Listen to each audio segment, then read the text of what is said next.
ట్యాంకర్లో నీళ్లు తీసుకుపోయాడు, కాలువల్లో నీళ్లు పెట్టాడు. అక్కడి నుంచి మీరు చూస్తే కొత్తగా గేట్లు తీసుకుపోయాడు. ఇవి చూస్తే మా పవన్ కళ్యాణ్ గారు గాని మా జయకృష్ణ ఏ మాత్రం లాభం లేదు. సినిమా సెట్టింగ్ వేశాడు, నీళ్లు వదిలిపెట్టాడు, సాయంత్రం వదిలిపెట్టి వచ్చాడు. తెల్లవారితో నీళ్లు లేవు, అక్కడ గేట్లు పెట్టాడు. ఉదయం 11:30 గంటలకు గేట్లు పెట్టి తర్వాత రోజున 10:30 గంటలంటే 23 గంటల్లో సినిమా సెట్టింగ్లు కూడా తీసుకొని వెళ్లిపోయే పరిస్థితికి వచ్చారు. ఇది ముఖ్యమంత్రి విశ్వసనీయత. నేను చెప్తున్నా, నేను మొన్నే పిలిపించా, నా నియోజకవర్గం ప్రజలకు విజ్ఞప్తి చేశా, 1,00,000 ఓట్ల లక్ష్యంగా బాబుకు సహకరించమని ఒక పిలిపించా.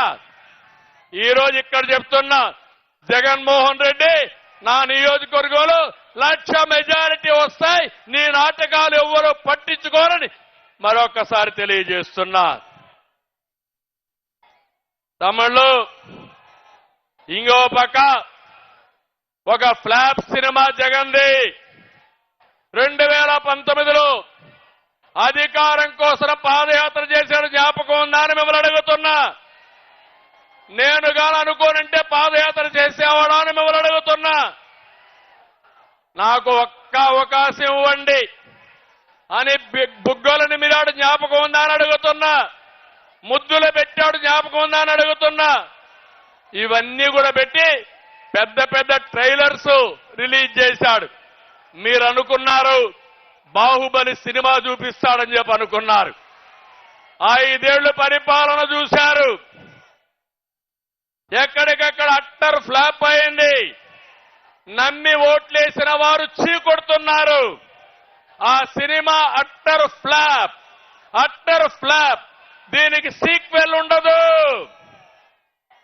ఒకటే తెలుసుకోవాలి తమ్ముళ్ళు, జనసేన సైనికులు, తెలుగుదేశం తమ్ముళ్ళు ఒకటే గుర్తుపెట్టుకోవాలి, అట్టర్ ఫ్లాప్ అయిన సినిమాకి మళ్ళా సీక్వెల్ ఉంటుందా తమ్ముళ్ళు? అందుకే ఆ సినిమా అయిపోయింది, 40 రోజులే ఉంది.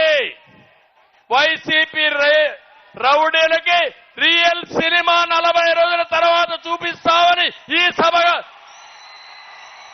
ద్వారా హెచ్చరిస్తున్నా. జనసేన తెలుగుదేశం పొత్తు సూపర్ హిట్, అవునా కాదా? సూపర్ హిట్ అయితే గట్టిగా చప్పట్లు కూడా చెప్పండి. నీ కుట్రలు, నీ కుతంత్రాలు అట్టర్ ఫ్లాప్, విధ్వంసానికి ఒక ఫుల్ స్టాప్.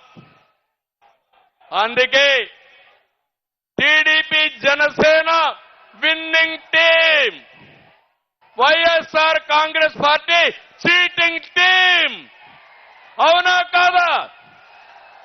తెలుగుదేశం జనసేన గట్టిగా చెప్పాలి, విన్నింగ్ టీం అని. తెలుగుదేశం జనసేన,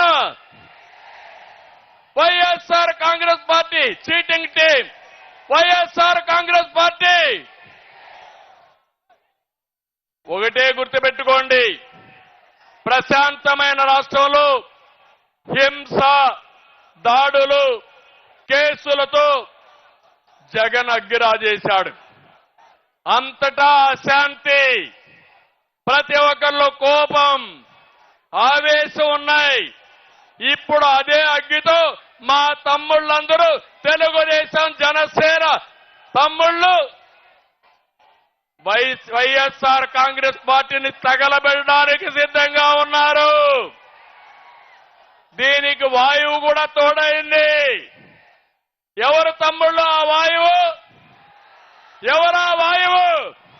పవన్ కళ్యాణ్ గారు.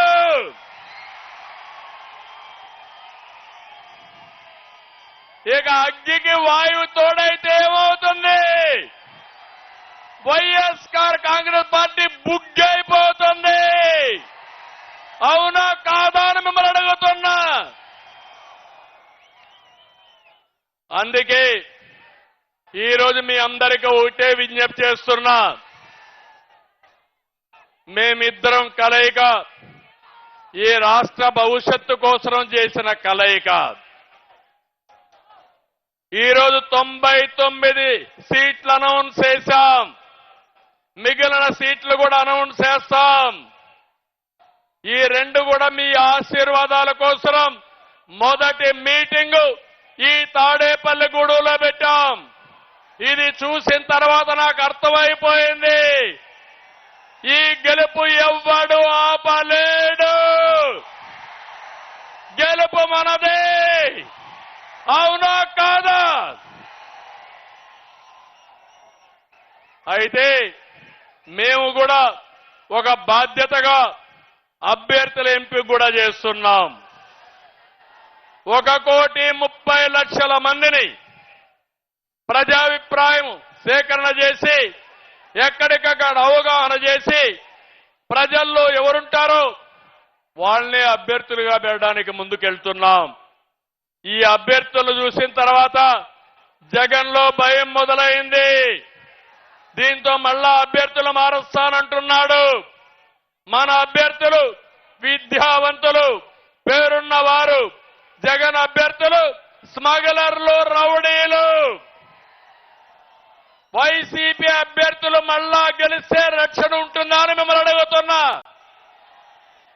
అందుకే బూతులు మాఫియా నేతలు కావాలన్నా, ప్రజలకు సేవ చేసే మంచి వ్యక్తులు కావాలన్నా మీరే ఆలోచించండి. రాష్ట్రాన్ని పునర్నిర్మాణం చేసుకోవాలి, మంచి చేయాలని